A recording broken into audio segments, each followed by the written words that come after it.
Hello everyone, welcome to my YouTube channel. And today we have Kritika with us. She's been working with PwC and had qualified her CA in May 22 examination. Let's hear more about Kritika from her. Kritika. Hello everyone, I'm from Kolkata and I have cleared my CA in May 2022. I have done my articleship from JPNR Corporate Consultants. We worked on varied different projects there. Firstly into indirect taxation, and then I worked into direct taxation and FEMA related to restructuring and many different assignments. And thereafter, when I cleared in May 2022, I had joined PwC as an associate in M&A Tax and FS. So yeah, thank you for having me here, Sudhanshu. It's a pleasure. So Kritika, can you please tell us more about the PwC work culture, how it feels like to be part of PwC? So yeah, so that it's very supportive culture, I would first of all say, because every organization has a different way of working, its own. Like there is a specific way for the work, but there are specific rules and norms for every organization. So the people, at least I would say, it depends on team to team. But from my team's perspective, I should say that it's very supportive culture, that everyone is always helpful to tell you about what is the different procedures for different types of works. And like there is a proper learning environment also. For example, we have monthly update training sessions. We have different training sessions every month, and every, like I would say, every week we have at least one training session in which we discuss about maybe the amendments, new recent case laws, and also this is one more, that people from PwC also get opportunity to represent, to speak in front of so many people. Like in the trainings there are more than 300 to 400 people, so people do get opportunity to speak there.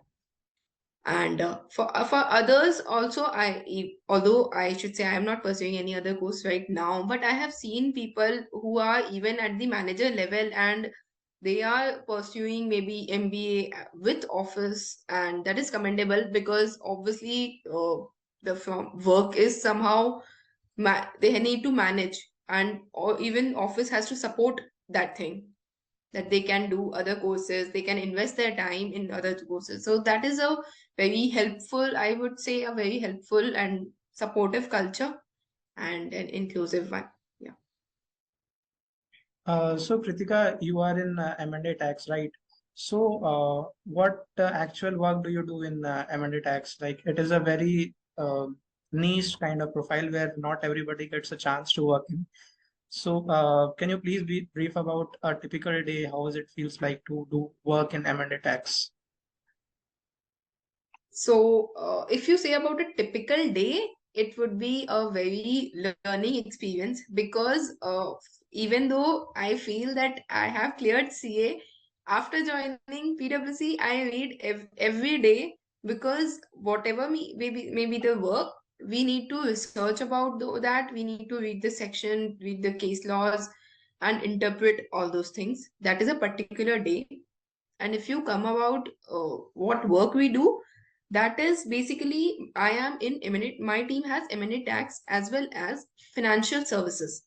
So in M&A tax, we advise our clients in relation to the major mergers and acquisitions from tax perspective, and not only mergers and acquisition, all types of restructuring, be it capital restructuring, be it debt restructuring, or maybe in financial services, if I include, then we advise upon exit opinions, different types of funding instruments which we have, and how the funding process can be done. Like for example, we must have read about AIF REITs, in which that is practically advised upon here. So it's a holistic approach, and we do not only see the taxation part.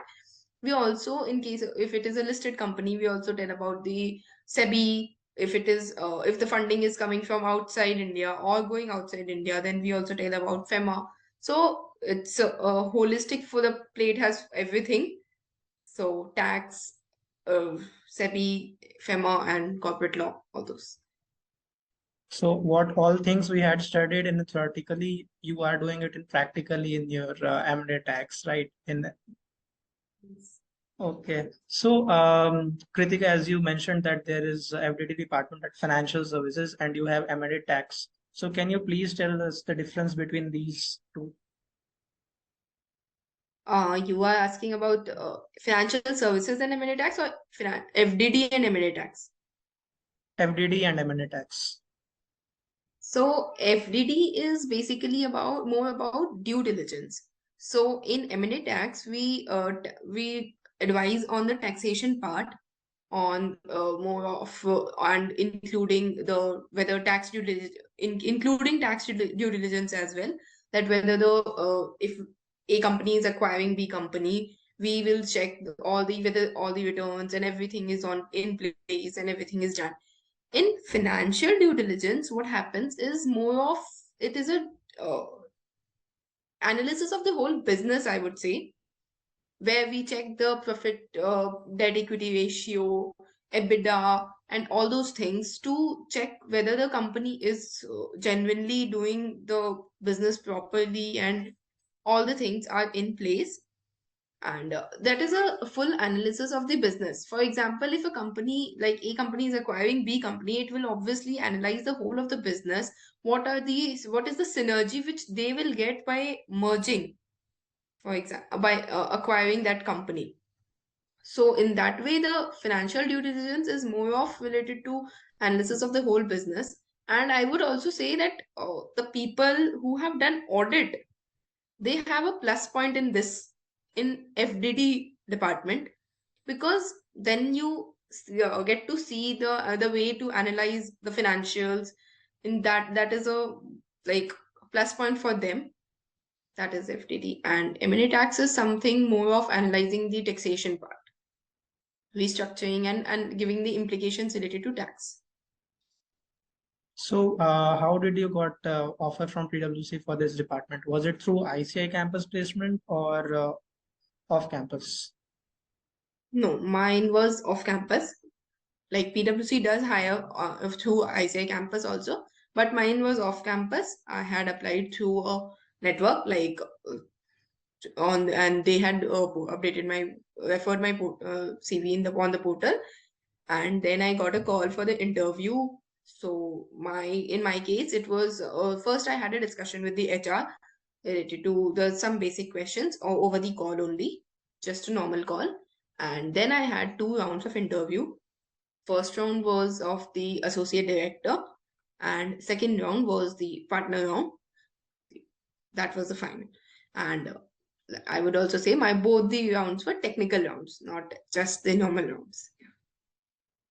So basically, it involves two round of interviews and one telephonic conversation with the HR, right? Yes, yes, in my case, yeah. Okay. Do you remember any of the questions that were asked in your technical questions, both of the interviews? Yes. So actually, it was more of like it started like a normal. I would say full in detail that it started like a normal interview, like tell me something about yourself and all those things, and then it was wholly covered about the CV, whatever work I had written, because since my work was basically related to taxation and FEMA, the kind of work here we do, some part, maybe a bit of part was there already. So there was a discussion on the CV questions, and then there was a case study round. So I don't remember the exact question, but yes, I will tell you about the case study which was given. So in that there was for example, there is a company A which holds 100% in company B. There is another company C which holds 100% in company D. So now, and the company D has losses as well. Company B and company D both has losses. So now company D is merging with company B, and there obviously since it has losses also, and it is merging with company D. So I was Mhm. asked to. with this background, I was asked to provide all the taxation implications. And the best part is, in case of M&A tax interview, what happens that they don't expect you to remember the section or remember the implications and all those. They expect you to analyze that in front of them. So what I was asked for, that after this case study was given, they told me to share my screen. I can open the act, because they wanted to know the what is my process. How do I go through, like, go to a section? How do I start my research? What is my analytical thing that, yeah. So then I discussed about the firstly related to, since amalgamation, whether it is falling under the amalgamation definition, then section 72A. Then since this was a loss part, it tagged to my mind that yes, section 79, which is related to change in shareholding and carry forward of losses, may also apply. So all these things I had discussed, all the implications and everything. And just to trick me, there was like this situation one was given. Then when I had answered this question, then a few of the shareholder, maybe shareholding percentage and and few things was changed in the case study. And then I was asked, so in total, I still remember three times the facts were changed, so that whether I am able to Mm-hmm. analyze the section in all the ways and all. And that was the one. Uh, so Kritika, can you please tell any Excel tip that everybody should know before appearing to the M&A tax interview? Yeah. So, what happens? We should at least know what type of interview we are giving, like for which domain. For example, I had given in different domains, like in some other big four, I had given for corporate and international tax as well. So what happens in corporate and international tax is that they check how much of the provisions do you remember, like what all different things you have done. Maybe if you have done a tax audit, on what clause have you done something different and all those. But in M&A tax interview, they check your research skills or your analysis skills. How much are you able to read the act and analyze that in perspective of your case? For example, like I told about the case study. So when they are changing the facts in the case, how is the application of law getting changed? So that they are like, there are many small parts in the law that we need to like emphasize and analyze properly. So that is one thing. And secondly, they for example, for in my case at least, you can refer the act properly. So many times it happens that we try to impress the interviewer by saying the answer from my own mind, that yes, I remember that section. But that is somehow in, I mean, M&A tax, if the interviewer is saying you to share your screen and then analyze, then we should never analyze, tell from our own mind. That is one thing. Second, or small tip will be that practice. For example, I would give tell that what we friends had done. We almost 7 to 10 of us had cleared CA, but most of us were different. Like we had different groups, and from different we had, but we didn't know each other so much. But we created a WhatsApp group, and every day, for when the all these interviews and all those were going on, we used to meet on Google Meet at maybe 9 p.m. And we would we would have group discussions, we would share the interview experiences, or we would take mock interviews of each other. So that helped me a lot, because for example, one of my friend had given him an M&A tax interview. She told me about what was her experience and all. Like now you are doing that, you are asking me about. So if in case someone else will see this, they will get help. But a mock interview is something that very helps very much. And one more thing, that when the interviewer asks you about, tell me something about yourself. That's a very basic question. The starting and the end. Tell me something about yourself. Do not just tell about your CA, that you have declared CA. They know that you have cleared CA. So tell about what I had read somewhere at that time, during my time, that we should divide this. Tell me something about yourself in three parts: past, present, and future.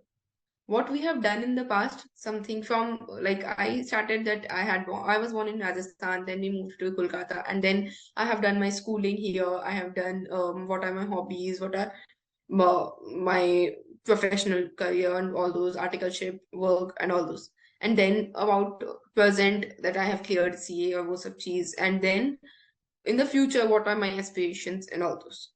And I also, and the last one is that ask something when they ask you that, do you have any questions? At least have one or two questions. At least just you can, like you asked me today, what's a typical day in M&A tax? At least you can, when you can ask that in an interview also. So that will be it. That would really help other people who will be sitting in the M&A tax. So that's all questions that I had. Anyone, if you have any questions, please comment in the comment box, and Kritika will love to answer those. I would not answer those. So thank you, Kritika. Thank you so much for coming. Yeah, Yeah. sure. Yeah. Thank you so much for having me. It was Yeah. nice. Okay. Yeah. Thank you.